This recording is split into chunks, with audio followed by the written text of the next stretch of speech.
북한이 또 무수단 미사일을 오늘 발사했습니다. 오기라고 해야 될까요? 자존심이라고 해야 될까요? 그런데 오늘 쏜 두 발의 미사일 중에 두 번째 미사일이 전과는 달리 400km를 날아갔습니다. 좀 더 훨씬 많이 날아간 것이죠. 오늘 뉴스인에서 세 개의 질문을 던지겠습니다. 먼저 원론적으로 북한은 왜 자꾸 미사일을 쏘는 것인가? 이것이 우리에게 어떤 위협이 되는 것인가를 묻겠습니다. 두 번째, 특히 김정은이 이 무수단 미사일, 중거리 미사일에 집착하는 이유, 4번 실패했는데 오늘 또 쏜 이유가 무엇인지 묻겠습니다. 세 번째, 이것이 유사시에 주한미군의 출동을 저지하려는 의도와 관계돼 있다고 합니다. 여기에 대해서도 자세하게 분석하겠습니다. 두 분 초대했습니다. 청와대 선임행정관 지낸 이인배 한반도 미래포럼 기획이사 그리고 김성민 자유북한 방송 대표 초대했습니다. 안녕하십니까? 네, 안녕하십니까? 어서 오십시오. 우선 첫 번째 질문인데요. 다소간 원론적입니다만은 북한이 미사일을 쏘았다고 하면 이것이 우리와 무슨 관련이 있는 것인지, 북한이 미사일을 바다 쪽으로 쏘는데 우리한테 이것이 위협인지, 북한이 왜 미사일을 쏘는 것인지에 대한 그런 의문, 궁금증들이 안 풀린 부분들이 있거든요. 그래서 좀 처음부터 좀 설명을 들었으면 좋겠습니다. 이 이사님. 네, 우선 이제 이번에 이 무수단 미사일 발사한 것을 보면 이렇게 지금 이제 중국과의 이수용이 갔다 오고 그런 상황 속에서도 이제 오늘도 최선희가 지금 베이징에 가 있는 그런 상황이기도 합니다. 그런 상황에서 미사일 발사한 것을 보면 일단 정치적으로 보면 북한은 제재 국민에서 우리는 아직도 건재하다. 사실은 북한이 지금 시간과의 싸움을 하고 있는 중입니다. 점점 더 압박은 세지기 때문에 그만큼 시간이 지날수록 북한으로서는 제재 압박이 세지고 그만큼 힘들어지니까는 협상이 나오면 불리해질 수밖에 없습니다. 그런 상황에서 우리가 건재함을 보여주려는 것이 첫 번째 이유 같고요. 두 번째는 계속 긴장을 고조시킴으로 인해서 이제 미국으로 하여금 대화에 나와서 어쨌든 핵 보유를 인정한 속에서의 어떤 모종의 협상을 진행하자라고 하는 것이 두 번째일 것 같고요. 세 번째는 좀 더 자세하게 말씀드려야 되겠지만은 일단 북한은 군사적으로 한반도 통일 대전, 그야말로 무력을 통한 한반도 통일에 대한 나름대로의 군사 전략을 차근차근 준비하고 있다는 생각도 들고 있습니다. 그 통일 대전을 준비하는 것하고 미사일 발사하는 것하고 어떤 연관성이 있는 건지 조금 더 구체적으로 좀 설명을 해주시죠. 미사일도 여러 가지 종류가 있습니다. 스커드 B, C도 있고요. 그래서 여러 가지인데 그게 사정거리별로 300km, 500km, 또 무수한 것들은 3000km까지 돼 있는데요. 네네. 각 구역마다 실제로 한반도 자체에서의 일단 무력화시키기 위한 장사정포를 통해 가지고 수도권을 무력화시키는 것, 예. 300km, 200km 이상의 신형 방사포를 통해 가지고 계룡대까지 지휘부를 타격해서 무력화시키는 것, 스커드 미사일을 통해서 한반도 전역을 무력화시키는 것, 그리고 이제 노동 미사일을 통해서 일본까지 커버해서 일본의 전력 자산이 오지 못하게 하는 것, 그리고 무수단까지 해가지고 미국의 전력 자산이 하지 못하게 하는 것, 이렇게 차츰 이렇게 다해서 준비를 하고 있는 상황입니다. 그걸 통해서 나름대로 북한이 이 통일 대전을 준비하고 있습니다. 그래서 내부적으로 군사 전략 또한 바꾸고 있는데요. 지금 예전 같으면은 땅 뺏기식으로 차츰 잠식 하는 식의 군사 전략, 군사 작전을 북한이 가지고 있었는데 최근 3월 정도에 알려진 거에 의하면은 바꿔서 이제는 기동전과 속도전을 통해서 빨리 처리하겠다. 이런 생각을 가지고 있습니다. 그런데 핵심적인 무기들이 이제 300mm 장사정포부터 시작해서 무수단 등등이 포함되고 있는 것이죠. 그러니까 북한이 가진 그 무기들 중에 제일 위협적인 것, 직접적으로 적을 타격할 수 있는 그것이 미사일이라고 볼 수 있는 거군요. 예, 전 북한군 대위 그리고 그 방사포 부대에서 있었던 방사포 부대에 계셨군요. 말씀을 드리면 북한군이 다 옳은 말씀이고 조금 보충을 하자면 북한군이 기존에 있는 무기를 가지고는 사실 전쟁을 못합니다. 그냥 한국군에 박살난다는 걸 저들이 다 알고 있죠. 그래서 90년대, 80년대 후반부터 새롭게 개발한 게 지금 300mm 방사포, 그리고 중단거리, 장거리 미사일 이런 것들인데 기존 무력 가지고는 전혀 안 된다. 그리고 유지할 힘도 사실은 없죠. 어떤 면에서는. 그러니까 그런 것들을 이제 개발하고 만들어내고 했는데 그래서 300mm가 이제 대전을 커버하고 그리고 지금 저들이 만들어낸 그 단거리 미사일 가지고더라도 한반도를 사실 스쿼드 B면 C면 다 커버하지 않습니까? 근데 진짜 문제는 이걸 만들어서 전진 배치를 2014년까지 끝냈다고 하고 저들 말로는 다 준비가 됐다고 했는데 지금 4월, 5월에 쐈는데 실패하고 김정은이가 지금 화가 났을 수도 있고요. 도무지 이게 실전 배치했다고 함에도 불구하고 용량을 과시하지 못하니까 기를 쓰고 지금 매달리고 있다라고 봐야 되겠고 또 정치적 목적도 있겠죠. 네, 정치적인 목적이라는 건 어떤?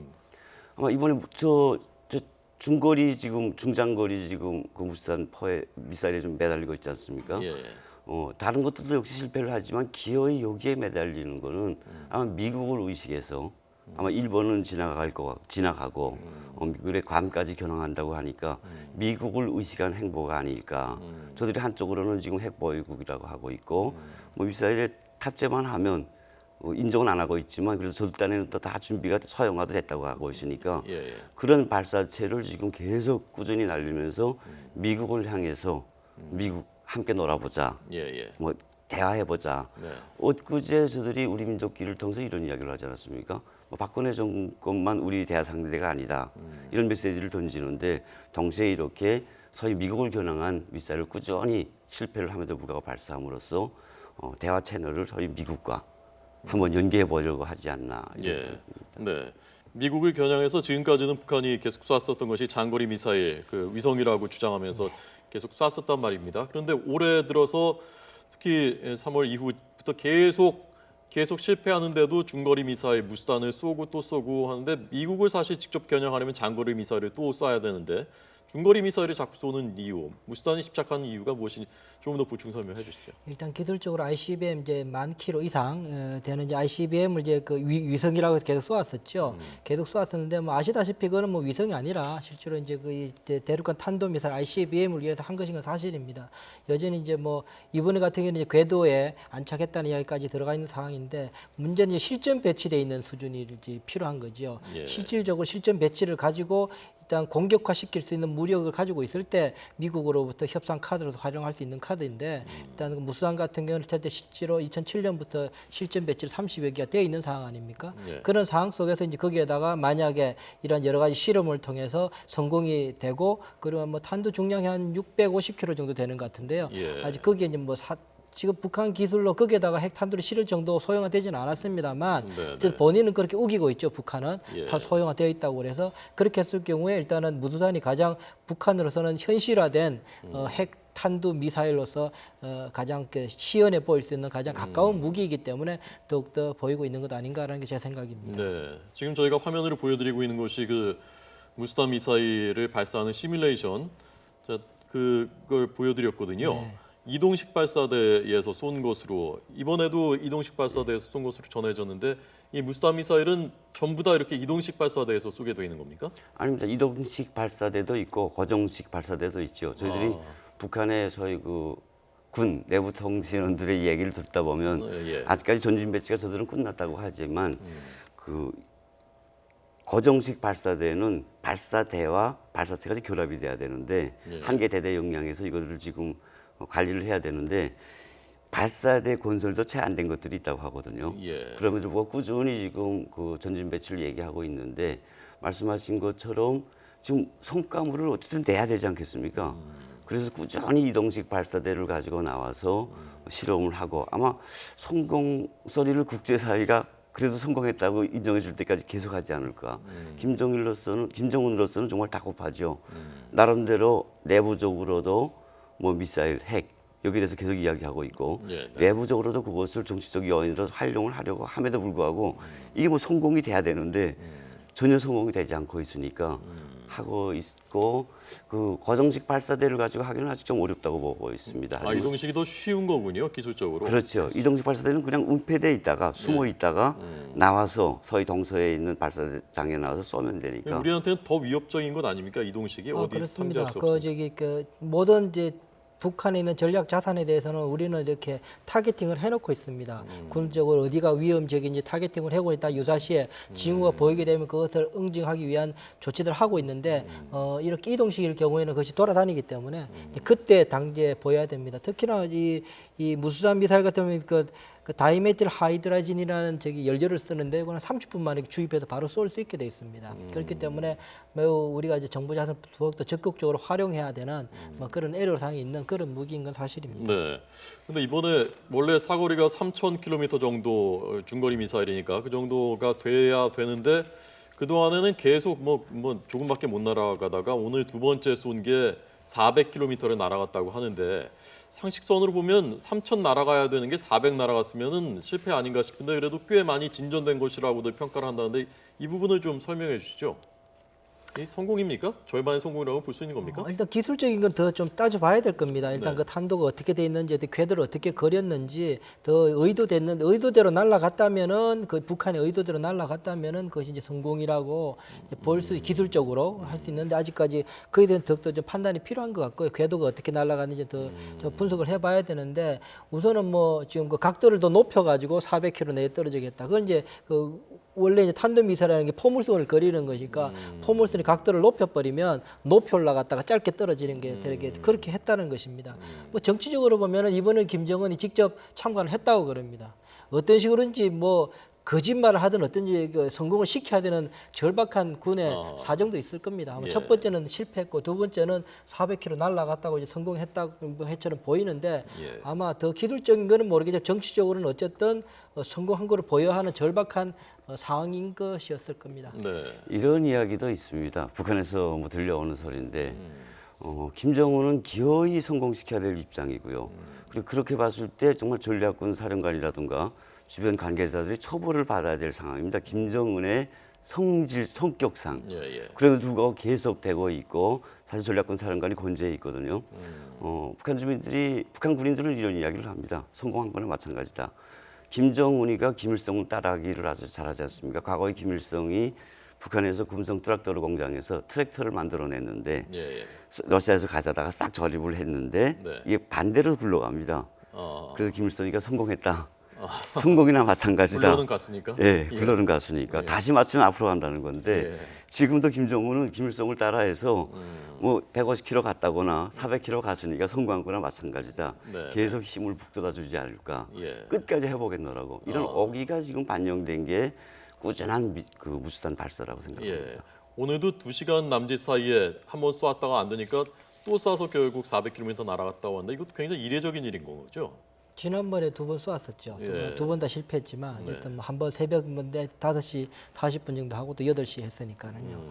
그렇게 해서 어쨌든 2시간 동안에 아마 새롭게 무엇을 조작을 하거나 뭘 했지는 않았을 겁니다. 똑같은 미사일을 한 번 쏘고 또 이제 뭐 여러 가지 조정을 해서 뭐 했을 텐데 뭐 그건 확률상 되거나 안 되거나 뭐 기술의 진전 때문에 하나는 되고 하나는 안 됐다고 보기는 어렵고 같은 세트였을 텐데 하나는 되고 한 대는 안 된 거였으니까요. 실제로 보면 실전 배치가 되어 있는 미사일이기 때문에 예. 그거 자체가 성공을 해야지 그 무기의 신뢰성을 갖게 됩니다. 예. 그 무기가 신뢰성이 있어야지 타국의 위협이 될 수 있는 겁니다. 그러니까 성공을 해야지 그 위협이 되는 거죠. 아니면은 계속 실패만 하면 이거는 무용지물인 것이고 아무런 소명이 없기 때문에 어쨌든 지금으로서는 성공을 해야지 진짜 그 무력 시위가 될 수 있는 겁니다. 예. 이 시험 발사도 안 했는데 시험 발사 해보니까 계속 실패하고 있는데 그걸 벌써 몇 년 전부터 실전 배치했다는 것은 이거 어떻게 이해를 해야 되는 것인가요? 그러니까 그만큼 북한이 남한과의 군사력 대비해서 뒤떨어지고 있고 여기에 한미 연합군 형편이 뒤떨어지는데 이것을 극복할 수 있는 게 어려진 미사일과 핵밖에 없지 않겠습니까? 저희 300mm 뭐 그 방사포 이런 것들에 매달리다 보니까 아마 김정은이 성정상 독촉하게 되고 재촉하게 되고 그래서 완벽하게 준비되지 않은 것들이 지금 전진 배치된 상태라고 봐야 되겠고요. 그리고 일단 배치됐기 때문에 쏴야 되는데 예. 쏴보니까 계속 지금 어발 사고만 나고 있다.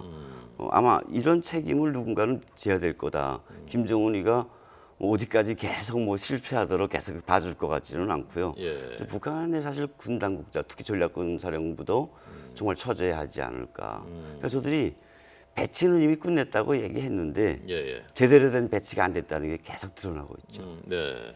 이 무수단 미사일 이름이 무수단이라는 것이 이건 우리 쪽에서 지은 거죠. 이름을 붙인 거죠. 무수단이라는 게. 좀 설명을 해주죠. 어떻게 해서 이렇게 그렇게 이름을 붙이게 된 건지. 그 발견된 미국 같은 경우에는 발견된 위치를 가지고 이제 대포동이나 이렇게 미국에서 이름을 붙이는 경우가 있고요. 예, 예. 우리 같은 이 무수단 같은 경우에는 실제로 이 북한에서 그것이 만들어진 장소를 가지고 이제 기념해서 그 무수단이라고 이제 그렇게. 북한이 붙인 네. 것이군요. 네, 무수단은요? 그렇습니다. 이거는 이렇게 돼 있고요.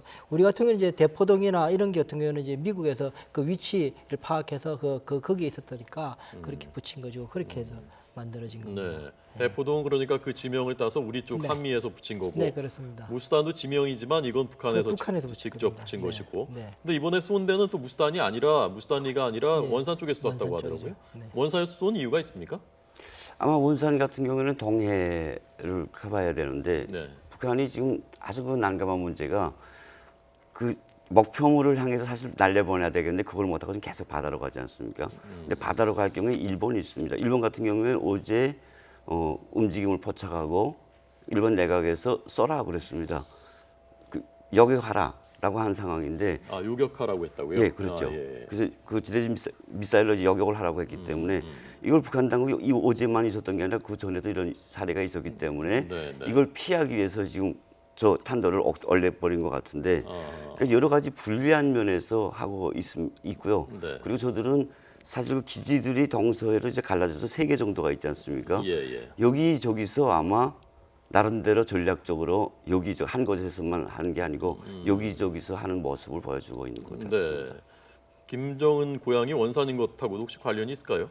김정은 고향이 원산이기도 하지만 원산 같은 경우에는 이제 김정은의 생모 고영희가 이제 이 일본에서 넘어왔을 때 그 만경부모가 도착한 곳이 원산이었습니다. 아, 그렇군요. 그래서 원산댁이라고 불리기도 했었죠. 예, 예. 김정은이 뭐 그것 때문에 그 김정은 자체는 원산을 좀 특별하게 여기는 부분이 있다고 그럽니다. 비밀회의도 가족 간의 비밀회의도 뭐 원산에서 하기도 하고요. 해서 원산에 대해서는 조금 더 좀 거기에 여러 가지 위락 시설도 만들고 네, 네.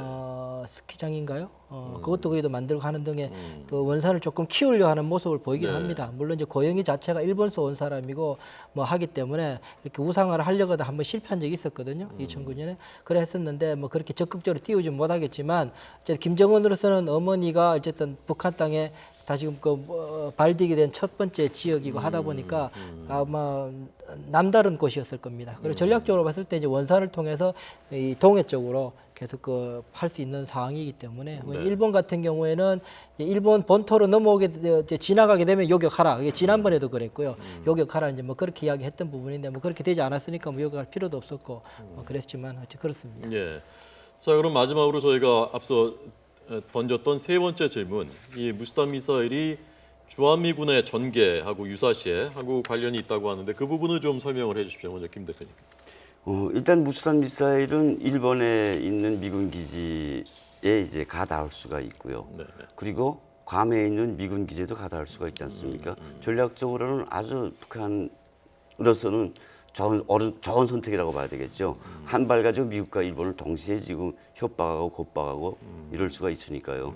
그래서 저는 탈북자로서 북에 있을 때는 북한 당국의 말을 무조건 믿었지만 네. 한국에 나와서는 저들 말을 반대로 들어야 되겠다라는 생각을 거의 신념화했는데 네, 네. 핵의 소형화 뭐 다 끝났다고 하지 않습니까? 하지만 안 됐음에도 불구하고 안 됐을수록 실어 나를 수 있는 발사체를 가지고 계속 들었다 놨다 하면 관련국들이 미국이나 일본이 방이 올 거다라고 지금 생각하는 것 같습니다. 그렇기 때문에 실패도 하고 또 실패도 하고 그런데 그게 무수단이다. 일본과 괌을 커버할 수 있는라고 보고 있습니다. 예. 근데 그 사정권 안에 괌 미군 기지가 있다고 해서 주한미군이 유사시에 증원 전개를 못하는 건 아니지 않습니까? 그렇지는 않죠. 그렇지만 이제 하와이나 알래스카에서 이제 정원 전력들 오게 돼 있죠. 그래서 네네. 뭐 B1, B2 폭격기, 뭐 B52 폭격기, 그리고 뭐 이지스함 항모 이런 것들이 이제 하와이에서 이제 쭉 들어오게 됩니다. 그래서 항모로 들어오게 되는 그 루트에 일단 괌이 있는 것이고 그렇게 돼 있을 경우에 어쨌든 북한 미국 정원 전력들이 일본에 있는 거는 바로 오면 됩니다. 그 오키나와에 있는 지지들 오게 되지만 그래서 에이왁스나 여러 가지 정원 전력들이 오게 돼 있지만 미국에서 본토에서 쭉 오게 되는 그 경로에 어쨌든 무수단을 가지고 있을 경우에는 경로에서 어쨌든 그들 저지할 수 있다라고 북한은 뭐 믿고 있겠지요. 어쨌든 전략적으로 보면은 앞서 말씀드린 것처럼 그 범위마다 북한이 필요한 전략 무기들을 계속 배치하고 있고 개발하고 있는 것은 사실입니다. 그것이 차근차근 북한 나름대로 일단 군사 전력들을 계속 통일 대전이라는 전략과 목표를 가지고 차근차근 준비하고 있다는 것은 이번에도 잘 보여주는 예라고 볼 수 있습니다. 네. 우리한테 직접적으로 위협이 되는 것은 아까 말씀하신 장사정포하고 단거리 미사일이겠습니다만은 중거리 미사일도 뭐 각도를 바꾸면 우리한테도 위협이 될 수 있는 건데 우리는 대응할 수 있는 수단이 있습니까? 글쎄요, 저는 그 한국군의 전력에 대해서 잘은 모릅니다만 네, 네. 아마 제일 중요한 건 북한의 저러한 소위 통일 전략에 대한 국민들의 의지가 이제 강한 의지가 있어야 된다고 봅니다.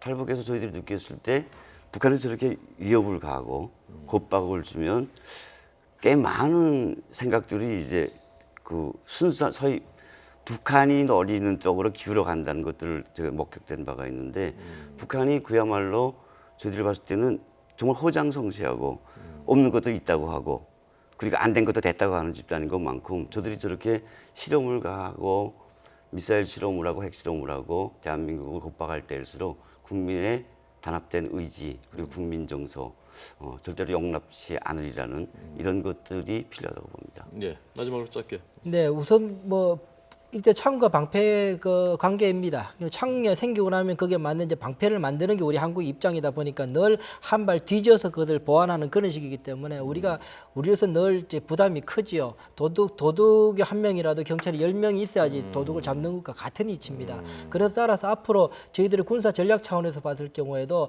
정밀 유도 무기에 대한 적극적인 검토가 있어야 될 것 아니냐. PGM이라 그러는데요. 우리가 보다 더 적극적으로 북한의 유사시에 북한의 공격 징후가 있을 경우에는 곧바로 선제 타격을 할 수 있는 예방 타격이죠. 선제 타격을 할 수 있으면 능력을 갖춰서 직접 쓰겠다는 것이 아니라 능력을 갖추어서 오히려 창과 방패의 구도를 바꾸어서 우리가 할 경우에 북한이 대단히 부담도 가질 수 있지 않겠느냐 예. 하는 게 제 생각입니다. 정밀 유도 무기요. 네, 그렇습니다. 알겠습니다.